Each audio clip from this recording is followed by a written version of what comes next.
पण जे जे सगळं करतो जन्मल्यापासून तो मरेपर्यंत आपल्या देहालाच प्रेमाचा आस्पद आपण का बनवतो, हे सगळ्यांसाठी उत्तर आहे महाराज. एक त्याच्यातला फक्त भक्त सोडला तर. का बरं देह आपल्या प्रेमाचा विषय? देहच आपल्या प्रेमाचा विषय का बनतो, आस्पद का बनतो आपल्या? कारण देहाबरोबर आपल्या आत्म्याची आपण एकाकारता करतो. यालाच म्हणतात शास्त्रामध्ये देह तादात्म्य. तदेव आत्मा, देह एव आत्मा. देहाबरोबर तादात्म्य केल्यामुळे आणि देहात पहिल्या प्रथम जन्माला आल्याबरोबर आपल्या जवळ विषय मिळालेला आहे आणि मागच्या अनेक जन्मामध्ये या देहाला आत्मा म्हणून आपण उपासन केलेलं असल्यामुळे जन्मल्याबरोबर पहिलं तादात्म्य आपलं देहाबरोबर होत आहे. आणि म्हणून देह तादात्म्य आपलं झालेलं असल्यामुळे देहालाच आत्मा मानणारे आपण असल्यामुळे तोंडाने किती पण नाही बोलू द्या हो, पण चहा आल्यानंतर पहिले मला पाहिजे असं कोणाला वाटत नाही हो. देहाबरोबर तादात्म्य केल्यामुळे पहिलं प्रेम आपलं देहाबरोबर आहे. आणि या देहाची किंमत किती आहे? आपल्या नजरेनं झालं देह तादात्म्य, पण देहाची वास्तविक किंमत किती आहे? नामदेवराया अभंगाच्या प्रथम चरणामध्ये सांगतात. देह जावत बारा हो,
हे उदाहरण आहे. ज्यांनी देहाबरोबर तादात्म्य केलेले आहे म्हणून देह ज्यांच्या प्रेमाचा आस्पद बनलेला आहे त्यांच्यासाठी नाही.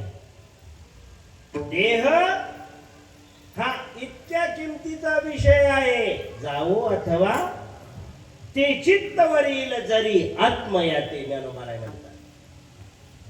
मग कवण आठवी देहाते गेले की आहे. कबीर महाराज काशीमध्ये या वस्त्राचं बंडल खांद्यावर लादून वस्त्र विकण्यासाठी चालले होते. कबीर महाराज काय त्या कुत्र्याला, काशीतले कुत्रे तुम्ही बघितले नसतील, आम्ही बघितलेले आहेत महाराज. एक पण कुत्रा चांगला नाही, सगळे खवरे काशीमध्ये, त्याच्यामुळे ते पिसळलेले. हिमाचल प्रदेश मधला एक महात्मा होता, आमच्या विद्यालयात तो नवीन आला. महात्मा होता, लाल कपड्यामध्येच होता. आम्ही एकत्रित राहायचो. तर्कसंग्रह माझ्याकडे तो आम्ही जुने विद्यार्थी होतो तेव्हा. पण संध्याकाळच्या वेळेला आम्ही दोघे पण गंगेवर प्रणाम करण्यासाठी जात असायचो. संध्याकाळच्या वेळेला गर्दी, काशीमध्ये गर्दीचं शहर आता छान झालेली आहे मोदीजींच्या कालावधीमध्ये. तेव्हा ते आम्ही कुत्रे बघायचो काशीमधले. एकही कुत्रा चांगला नाही महाराज. ज्याच्या बघावं त्याच्या केसा खवरे खवरे. मला काय म्हणायचं माहितीये का, महाराज जी एक कुत्ते देखे आपने काशी के, बोले आपसे पहले मैं दिख रहा हूँ भाई. नहीं नहीं वो बात नहीं. तो क्या बात है भाई, ये कुत्ते जो है ना ये सब के सब मंडलेश्वर थे बोलतो. म्हणजे ही जी कुत्रे काय होतं माहितीये का, जसे व्याधी शरीराला माणसाचे आहे तसं कुत्र्यांना सुद्धा आहेत. त्याच्यामुळे ते पिसळण्यासारखे करतात जरा जरा ते. म्हणून थोडंसं काशीमध्ये गेल्यानंतर कुत्र्यापासून सावधान. एक कुत्रा विनाकारण कबीर महाराजांच्या मागे लागला. कोण? कुत्रा. आणि लागला तर लागला. आता कबीर महाराज आपले हाती चले रास्ते में कुत्ते भोग हजार. किती कुत्रे भुंकत असले म्हणजे शहाणा माणूस त्यांच्या मागे लागत नाही. आणि म्हणून कबीर महाराजांनी त्याच्याकडे दुर्लक्ष केलं आणि दुर्लक्ष करून ते आपल्या आपल्या मस्तीमध्ये, खांद्यावर गटोडं होतं वस्त्राचं, चाललेले आपले. एका कुत्र्याला हे यांचं गप्प बसणं आवडलं नाही महाराज. कधी कधी कुत्र्यांचं पुढं असतं बरं का, आपण जितकी शांत होतो तितका काय करतो, मुकायला लागतो. काय त्याची भिंत आपल्या भिंतीचा काही संबंध नसतो, त्याच्या जागेचा आपल्या जागेचा काही संबंध नसतो. आपलं मंदिर, आपलं घर भलं, आपलं नोकरी भली, तरी पण काही काही कुत्र्यांना काय होत नाही, नाही गप्प बसवत. ते चिमटा घ्यायलाच बघतात कुठून ना कुठून. पण तरी सुद्धा शहाण्या माणसांना त्यांच्या नादी लागू नाही, नियम येतो. आणि म्हणून त्या कुत्र्याला काही गप्प बसवलं नाही. मी एवढं भोगतो तरी माझ्याकडे डुंकून पण बघत नाही हा माणूस. त्याचा आला त्या कुत्र्याला राग. कुत्र्याला राग आल्यानंतर तो गेला धावत धावत पाठीमागून कबीर महाराजांच्या. आणि ही जी पटोरी ना पटोरी, या पटोरीला असला चावा घेतला महाराज, लोथडाच उडवला कुत्र्याने. आता त्या कुत्र्याला वाटलं काय परम पुरुषार्थ केला मी महाराज. आणि तो बाकीच्या कुत्र्यांपाशी जाऊन बघा सांगायला लागला, तो बघा काय मी पुरुषार्थ करून आलो. कोण सांगायला लागला, बघा मी काय करून आलो. त्या कबीर महाराजांच्या पोटरीचं ते लोथड खाली लोंबकळायला लागलं. पण कबीर महाराज आपल्या आपल्या मस्तीमध्ये, मेरो तो गिरीधर गोपाल दुसरो न कोण. अशा प्रकारे कबीर महाराज रस्त्याने जात असताना लोकांना दिसू लागलं कबीर महाराजांच्या पोटरीचं चमड कातड खाली लोंबकळते. कबीर महाराजांना भान नाही. अहो कबीर महाराज काही असतात ना सरदेवी माणसं, साधू, त्यांना प्रिय असतात. महाराजांना सांगू लागले, अहो कबीर महाराज, अहो कबीर महाराज, अहो बघा बघा बघा बघा बघा तुमच्या पोटरीच्या कातड्याला त्या कुत्र्याला चावून विस्कटलंय, लोंबकळतंय ते. कबीर महाराजांनी उत्तर दिलं, कुत्ता जाने चमडी जाने. आपल्या देहाविषयी साधू पुरुष असा असतो. विठ्ठल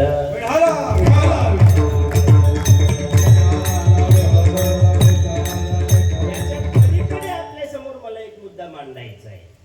शरीराविषयी, देहाविषयी गावो अथवा राहो, मग कवन आठवी देहाते गेले की आहे. या वृत्तीवर आरूढ झालेले नामदेवराया, याच्यापेक्षा एक विशेष आपल्या समोर मला ठेवायचं आहे.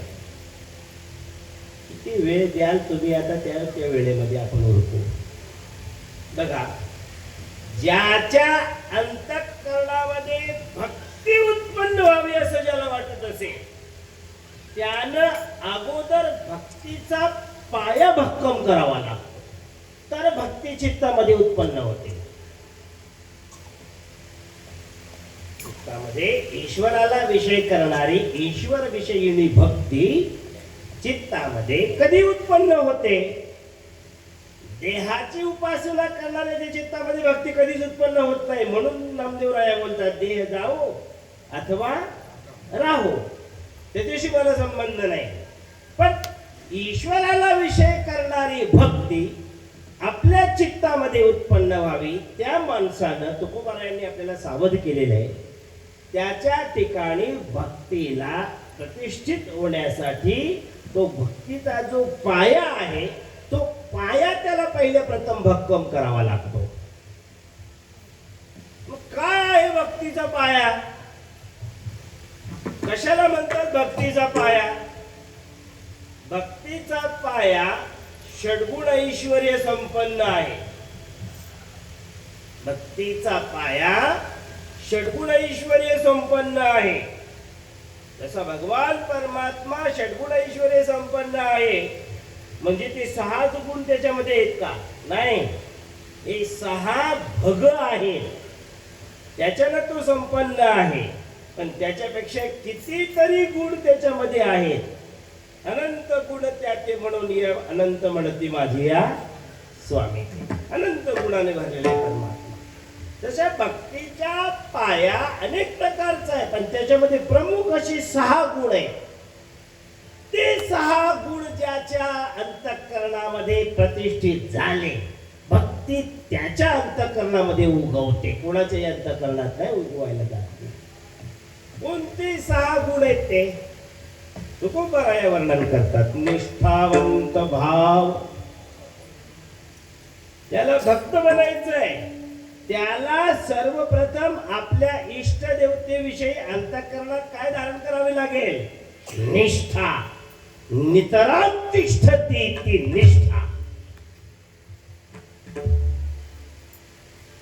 निष्ठा म्हणजे ज्याला आपल्या अंतःकरणामध्ये भगवंता वाचून राहताच येत नाही असं ज्याला जमलेलं आहे समजायचं त्याच्या अंतःकरणात काय आहे? निष्ठा. कितीतरी उदाहरणं देता येतील पण वेळ माझ्याकडे अत्यंत अल्प आहे. निष्ठा त्याला म्हणतात देवा वाचून ज्याला करमतच नाही. अंतःकरण कुठे ना कुठे राहील. जोपर्यंत जागृत अवस्थेमध्ये आहोत अंतःकरणाची वृत्ती उद्भवणार. हेच आपले जिवंत असण्याचा परिचय आहे. पण उद्भवलेली अंतःकरणाची वृत्ती देवा वाचून राहू शकत नाही असं ज्याच्या अंतःकरणात झालेलं आहे समजायचं तो कोण आहे? निष्ठावान आहे. अशी निष्ठा अंतःकरणात जन्मावी लागते. हा पहिला भक्तीचा पाया. त्याच्यानंतर दुसरा पाया आहे भक्तीचा निर्धार. निर्धार झालेला आहे ज्याला. काय निर्धार झालेला आहे? की या जगात माझ्या देवा वाचून माझं म्हणून कोणीच नाही. नितराम धारणा निर्धार. नितराम धारणा. धारणा म्हणजे काय? धारणा म्हणजे काय? देशबंध चित्तस्य धारणा योगसूत्रकार बोलतात. अशा देशामध्ये आपल्या चित्ताला बांधून ठेवायचं की त्या ठिकाणा वाचून आपलं चित्त गाव पागायला कुठंच गेलं नाही पाहिजे. बोललंच नाही पाहिजे त्याला चंचलम ही मनात कृष्ण. का बोलू शकत नाही? तो धारणा अवलंबन केलेली. धारणा कशाला म्हणतात? आपल्या इष्ट देवतेच्या चरण कमला वाचून आपल्या चित्ताला तो कुठेही जाऊ देत नाही त्याला म्हणतात निर्धार. दुसरा कोण आहे? निष्ठावंत भाव. भक्ताचा स्वधर्म. निर्धार ही वर्म चुकवू नये. निष्काम. आपल्या देवाविषयी वाचून जो कशाचीही कामना करत नाही निष्काम. तिसरा गुण आहे. चौथा गुण आहे निश्चल. ज्याचं चित्त देवा वाचून काहीही ग्रहण करत नाही, चंचल होत नाही, कुठेही फिरायला जात नाही. निश्चल. अंतरे विश्वास. ईश्वराविषयी त्याच्या अंतःकरणामध्ये 5वा गुण आहे विश्वास उत्पन्न होतो. आपल्या देवावर असलेला विश्वास. आणि 6वा गुण आहे विठ्ठली विश्वास आणि पाहो नैवास. अनेकांची म्हणजे अनन्यता. अन्य चित्तानं ग्रहण काही न करणं. अशी 6 गुण ज्याच्या चित्तामध्ये घर करून बसलेले आहेत त्याच्या चित्तामध्ये भक्ती उत्पन्न होते. या अभंगामध्ये नामदेवरायांनी या षड्गुण ऐश्वर्य संपन्न भक्तीच्या पायाच्या बाबतीमध्ये बोलताना निर्धार नावाचा गुण मी कसा अवधारण करतो याचं उदाहरण देताना नामदेवराया बोलतात, देह जावो अथवा राहो पण पांडुरंगी दृढ भाव विठ्ठल.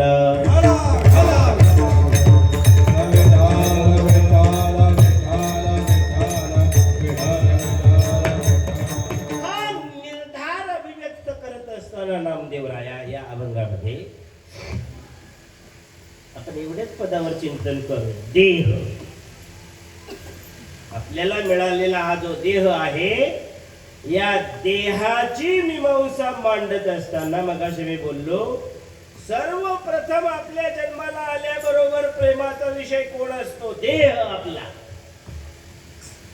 म्हणताना असं म्हणतात, आईला आपल्या देहापेक्षा आपल्या लेकराचा देह आवडतो, प्रेमास्पद आहे. पण त्या प्रयोग करत असताना माकडिणीला आणि माकडिणीच्या त्या पिलाला त्या घड्यामध्ये टाकलं, मोठाच्या मोठा घडा रांजण, आणि त्याच्यामध्ये नळाचा कॉक टाकून दिला आणि नळाचं पाणी चालू केलं. पाणी भरत भरत भरत आलं, माकड बुडायला लागलं, लेकरू बुडायला लागलं. माकडीनं लेकराला पोटाशी धरलं, पुन्हा पाणी वर चढत आलं, पुन्हा त्याला छातीशी धरलं, पुन्हा पाणी वर चढत आलं, पुन्हा माकडीने लेकराला आपल्या खांद्यावर घेतलं, पुन्हा पाणी वर चढत आलं, लेकराला माकडीने ते आपल्या डोक्यावर घेतलं, पुन्हा पाणी वर चढत आलं. कारण कॉक बंद करत नाही तोपर्यंत पाणी कसं बंद होईल? पाणी वर चढत आलं, पुन्हा माकडीने आपल्या दोन पायावर उभं राहून टाचा उंच केल्या, पुन्हा पाणी वर आलं महाराज, पुन्हा पाणी वर आलं, माकडीनीच्या नाकामध्ये पाणी जाऊ लागलं, डोळे बुडू लागले माकडीनीचे. पुन्हा पाणी वर येता येता येता येता माकडीनीच्या डोक्यापर्यंत पाणी गेलं. आता मात्र आपल्याला दुसरा उपाय नाही, पाणी काही वर जायचं थांबत नाही. माकडीनीला शेवटी त्याच लेकराला आपल्या पायाखाली घेतलं आणि त्याच्यावर उभी राहून उडी मारून आपली लेकरं तर 70 जन्माला आली म्हणजे. विठ्ठल विठ्ठल.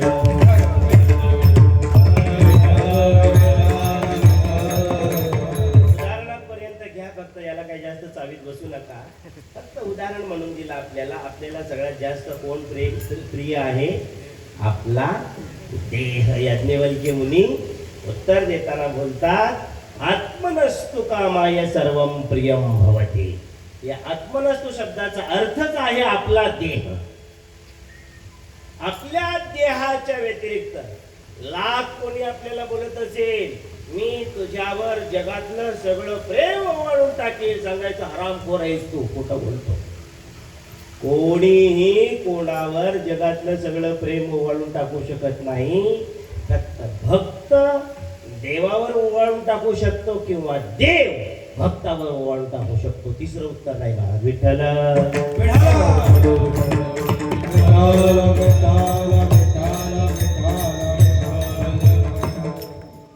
बर, राहू द्या.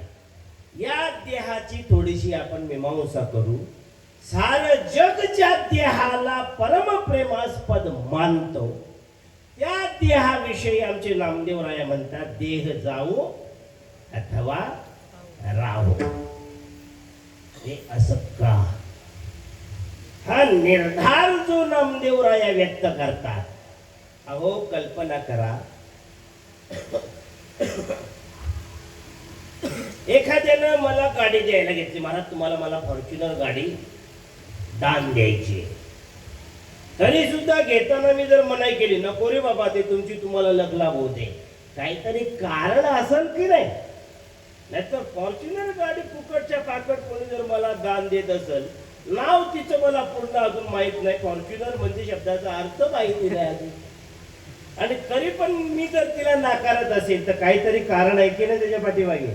का उगी? तसं सारं जग ज्या देहाला परम प्रेमास्पद मानतय, देहावर प्रेम करतय सारं जग, त्या देहाला नामदेवराया बोलतात जावो अथवा राहो. याचा अर्थ त्याच्या बुडाशी काहीतरी कारण असेल की नाही असेल. ते कारण जर आपल्या लक्षात आलं तर आपल्याला सुद्धा नामदेवरायांच्या वचनाबरोबर बांधण्याचा योग संभव आहे. मग का बरं नामदेवराय अशी बोलतात? त्या देहाला जाऊ दे अथवा राहू दे. सोपं आहे का महाराज? सोपं आहे का महाराज? जरा मांजरीनं चाव चाव चाव चाव करत इथं येऊ द्या बरं, बघू द्या आपली काय दशा होते. कीर्तनात बसतो का जातो पळून इथून? कशासाठी? उगी आता जाऊ द्या, काही नाही, दुसरं तिसरं काय नाही. कुठून तरी तो साप या मांडवावर चालत येऊ द्या. इकडं पडलेला बिडलेला नाही अजून, इथं आला तो नेमका तुमच्या डोक्यावर आणि तो दिसला तुम्हाला. अजून त्याने काहीही आरंभ केलेलं नाही. तो दिसल्यानंतर कीर्तन ऐकाल का तुम्ही?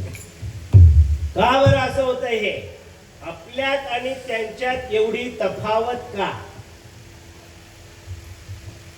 का बरं इतकी तफावत? साडं थपकन काहीतरी कुठेतरी पडलं तरी माणूस दुनियाभरचा दचकतो. हे असं का होतं? अगा मरहा बोलून साहती, त्याला बरं आहे बोलतात. उगी मजा मजेमध्ये कोणी जर आपल्याला बोललं मर तिकडं, तरी पण महाराज आपलं खालपासून वरपर्यंत सगळं हादरून जात आहे. म्हणजे नुसतं बोलणं सुद्धा आपल्याला सहन होत नाही, एवढं देहावर आपण प्रेम करतो. आणि त्या देहाविषयी नामदेवरायांचं उदासी आपल्याला दिसते. जाऊ अथवा राहू, असं का? विठ्ठल विठ्ठल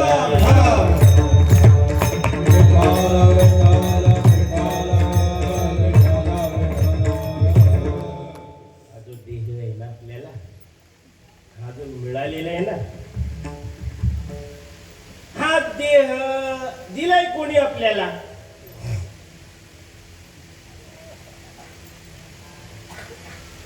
कोणी दिलाय? आई बापाने. हे खरं नाही. हे निवडणुकीतले नेते जसं बोलतात ना, हे तसं बोललंय. निवडणुकीतले नेते कसे बोलतात? तुमच्या गावाला पाणी आणून देईन, गल्ल्या गल्ल्या ते ब्लॉक टाकून देईन, अंतरून देईन. प्रत्येक मताचे विठ्ठल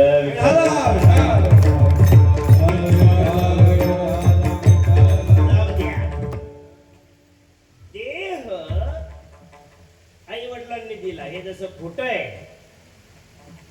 असे कितीतरी आई वडील आहेत त्यांना देह पाहिजे पण मिळत नाही. बरोबर आहे का चूक आहे? मला मुलगा पाहिजे पण होत नाही, असे कितीतरी आई वडील आहेत का नाही आहेत? मग देह जर देणारे आई वडीलच आहेत आणि एखादा आई वडील असं आहे आमच्यापाशी की त्यांना तो देह पाहिजे, म्हणजे संतान पाहिजे, त्यांना नाही मिळत. तो का नाही मिळत?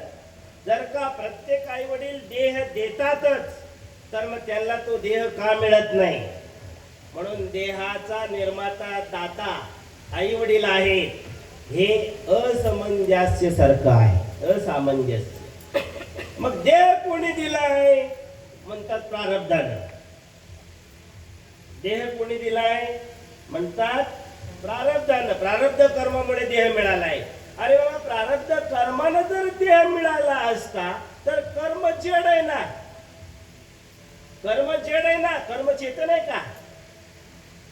जड कर्म चेतन देह कसा देतील आपल्याला? प्रारब्ध कर्म आपल्याला हा देह कसा देईल? जड आहे म्हणजे आता तुम्ही मला सांगा, एका माणसानं, विद्यार्थ्यानं हजारो प्रयत्न करून MBBS केलं, मास्टर ऑफ कॉमर्स केलं त्याला बँकेमध्ये नोकरी लागायला पाहिजे की नाही? लागायला पाहिजे. कर्म धर्म संयोगानं बँकेमध्ये एक जागा खाली झाली. एक जागा खाली झाली पण तिथे उमेदवार 3 मिळाले. तिघे जण आले. तिघे जण मास्टर ऑफ कॉमर्स आहे. आता नोकरी तिघांपैकी किती जणांना मिळेल? कारण जागा एकच आहे आणि जागा 3 आहे, जागा 1 आहे, उमेदवार 3 आहे.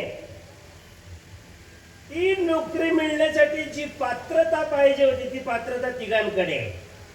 मग आता त्याला जर एकालाच नोकरी मिळेल, दोघे जण काय राहतील, घंटी वाजवत फार पाठीमाघारी जावं लागेल की नाही, खालीच्या खाली. मग नोकरी जी त्याला एकाला मिळाली ती नोकरी त्याच्या शिक्षणामुळे मिळाली की नोकरी देणारा तिथे तो साहेब बसला होता त्यानं दिली. नोकरी शिक्षणाला मिळते, एक सत्य आहे, खरं आहे, पण हे अर्ध खरं आहे. नोकरी मिळवण्यासाठी जे सर्टिफिकेट्स पाहिजे ते तिघांजवळ आहे, पण नोकरी एकालाच का मिळाली? जागा एकच आहे म्हणून. पण नोकरी शिक्षणामुळे मिळते, पण शिक्षणात तिघांकडे सर्टिफिकेट आहेत ना शिकलेले. मग शिक्षणामुळे नोकरी मिळते का नाही मिळत? मिळते म्हणावं तरी धोका आहे, नाही मिळते तरी म्हणावं धोका आहे. शिक्षणामुळे नोकरी मिळते खरं आहे. त्यानं ती पदवी घेण्यासाठी जे कर्म करायला पाहिजे होते म्हणजे मास्टर ऑफ कॉमर्स ते तिघांनी पण केलेले आहे. म्हणजे कर्माचं बल तिघांजवळ आहे, पण नोकरी मात्र एकट्यालाच मिळते. असं का होत आहे? याचा अर्थ कर्म फल देऊ शकत नाही. कर्म जर फळ देणारा असतं तर तिघांना नोकरी पाहिजे होती, कारण तिघांकडे डिग्रीज आहे. परंतु एकालाच चार ती नोकरी मिळते, बाकी दोघांजवळ कर्म असलं तरी त्याचं फल नाही. याचं कारण काय? कर्म जड आहे, कर्म आपल्याला फल देऊ शकत नाही. याचा अर्थ दुसरा एक निघतो, फल देणारा तिसराच कोणीतरी आहे, त्याचं नाव आम्ही देव म्हणतो. देवाशिवाय कोणालाही आपल्या कर्माचं फळ मिळू शकत नाही. कर्म केवळ फल देण्यास सक्षम नाही, कारण ते स्वभावानं जड आहे. म्हणून फलदाता तुझी तांबूल अक्षता. फलदाता कोण आहे? भगवान परमात्मा. तस आपल्याला हे जे जन्म मिळतो, देह मिळतो, हा देह देणारा आपले कर्म आहे असं आपल्याला म्हणता येईल का? नाही म्हणता येणार. हा जो देह आपल्याला मिळालेला आहे हा कर्मामुळे मिळालेला आहे असं मात्र म्हणता येत नाही. कर्मामुळे मिळालेला आहे, प्रारब्ध कर्मानं, पण केवळ प्रारब्ध कर्मानेच देह मिळालेला आहे असं नाही. देह देणारा दुसरंच कोणी आहे. कोणी दिला मग हा देह? न आई बापानं दिला, न आपल्या कर्मानं दिला. मग देह आपल्याला दिलाय कोणी? देह दिलाय देवानं. देवे दिला देह भजन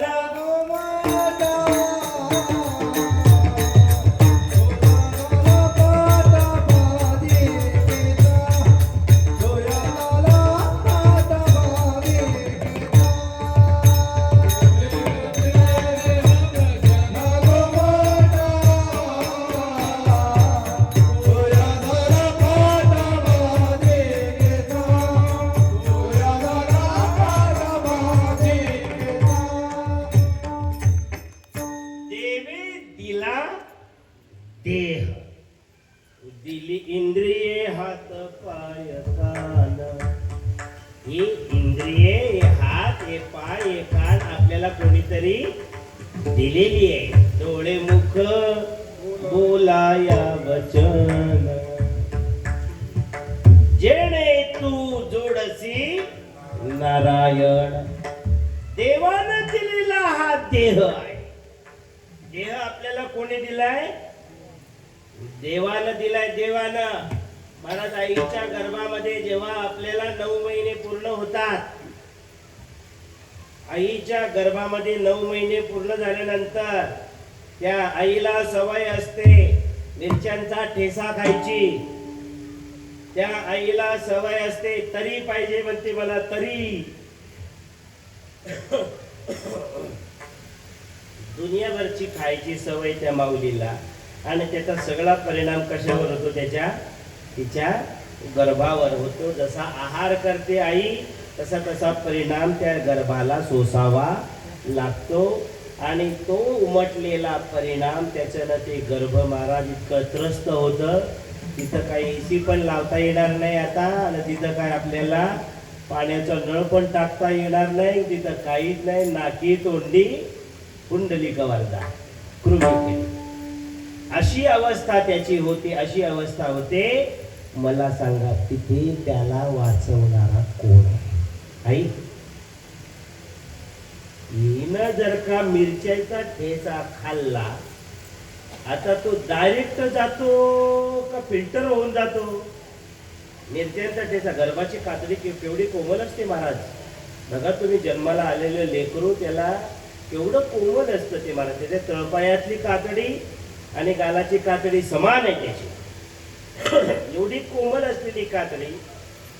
बरं त्याच्यामध्ये जीवात्म्यानं काय केलेलं आहे?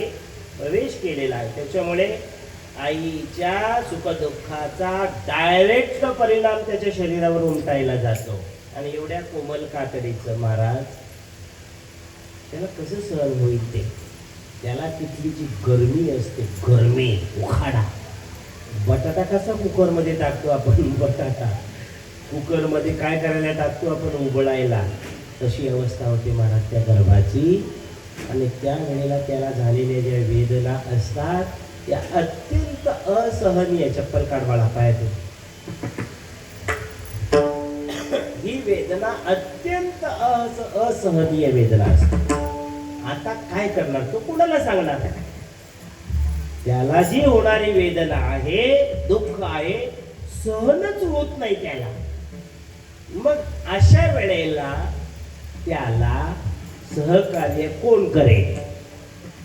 त्याची स्वतःची आई करेल का सहकार्य? तिथे नाही करू शकत नाही. मग कोण करेल? त्याच्यावर प्रत्येक जन्माला आलेल्या गर्भावर पूर्वजन्मातले संस्कार काम करतात की अशा प्रसंगाच्या वेळेला जिथे कोणीच आपल्या दुःखातून आपल्याला या काढू शकत नाही त्यावेळेला तिथे देव तयार असतो. त्या संकटातून मला कोण काढू शकतो? माझा देवच काढू शकतो. आणि म्हणून तो तिथे देवाला वचन देतो. तेव्हा भागवतामध्ये अगदी विस्ताराने आलेला विषय आहे. तेव्हा तो देवाला वचन देतो, हे देवा तू मला एकदाची या दुःखातून बाहेर काढ. देव म्हणतो त्याला, कारण सगळ्यांनाच मी बाहेर काढतो, तुलाच का बाहेर काढू मी एकट्याला? काय घेणं देणं तुझं माझ्याशी? देवा माझ्याशी तुझ्याशी काही घेणं देणं नसलं तरी मी तुझं नितांत स्मरण करेन, जिंदगीभर तुझं स्मरण करेन. असं तो देवाला काय देतो? वचन देतो. आणि देवाला प्रार्थना करतो, मी तुझं स्मरण करेन. याच्या पलीकडे माझ्याजवळ हे देवा तुला देण्यासारखं काही नाही. फक्त याच्या मोबदल्यात तू काय कर? मला या दुःखातून वेगळं काढ. एक वेळ करी. 2 मिनिटं द्या फक्त मला. एक वेळा करी सुंदर प्रमाण या दुःखा वेगळे दुरितांचे जाळे. अशा प्रार्थना नावाच्या शक्तीचा त्यानं प्रयोग केल्याबरोबर देवाला त्याची हाक ऐकायला जाते. आणि भगवान परमात्मा त्यानं प्रार्थना केल्याच्या मोबदल्यामध्ये तात्पुरता त्या आईच्या गर्भात प्रसूती नावाचा वायू तयार करतो. आणि त्या प्रसूती वायूच्या धक्क्यानं गर्भ बाहेर पडतो. सांगा हा देह त्याला कोणी दिला? विठ्ठल विठ्ठल.